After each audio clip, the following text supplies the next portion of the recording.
Hey, what's up guys? How's everybody doing today? So, the latest Netflix movie to come out is called Ali's Wedding, and I am 100% serious when I say this. The easiest way for me to describe this film is a semi-autobiographical Australian Muslim rom-com.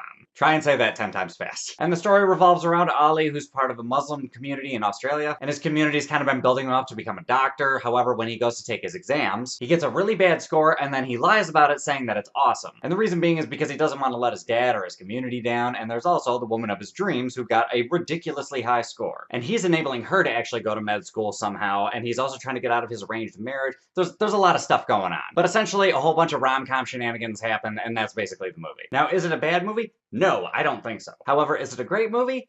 Also, no. But I have to admit, by the end of the movie, I was like, you know what? That was kind of cute. In a very sordid, overly religious way. The movie's tonally weird. It starts off, it feels really slapsticky from the beginning of the movie. But then as the plot thickens about like half hour to an hour into the movie, I start to actually like give a shit about the characters though, because it becomes less of a joke and it's more about this main character actually struggling to like please his family and like please the woman he loves and actually get, get the attention of the woman he loves. While also being constrained by religion, family, social status, all that other shit. Also, Ali is part of like this kind of like theater group within the mosque that he's in, and I didn't really like any of the shit that they did with that. And he also does this really weird impression of Saddam Hussein. Like, they're essentially talking shit about Saddam Hussein in the movie, but every time the dude broke out into the impression, I was just like, this sounds really ridiculous, and a child might find that funny. So that whole theater aspect just didn't work. The music was alright, didn't really mind that too much. And the acting, it wasn't that great, but for the most part, it was good overall. The lady who plays Ali's main love interest, like, she was stellar throughout the entire movie. The guy who played Ali's dad, again, started a little bit rough, but as the movie went on, I started to give a shit more about his character, and how ultimately he just wants to be a good dad. And also, I forgot to mention that this movie is actually based on a true story, and the dude who plays the main character is the person that all of this shit actually happened to at one point. I'm sure some of it was embellished just for the sake of cinema, but you know what I mean. And same thing with the movie in general. The dude, he, again, came off very slapsticky in the beginning of the movie, but at a certain point, you realize this guy is struggling, and you actually start to care about him and what's gonna happen to him next. However, since this is supposed to be a rom-com, I didn't really laugh that much, so I don't know how well it did in the comm section, but it was still quirky, lighthearted, and kind of fun, and I didn't have a bad time while watching this movie. So it was kinda but it was still enjoyable. So overall, for a score out of 10, I think I'm gonna give it a 6.2. Not really that funny, but it was still a fun little movie, and it was kind of an interesting little story that I probably couldn't have written on my own just as a work of fiction. But anyway, guys, those are my thoughts. What are your thoughts? Have you guys seen this movie? Have you even heard of it? Hop in the comments. Let me know what's up. Other than that, if you like this review, give me a like, subscribe, to all that other bullshit, and I will catch you guys later.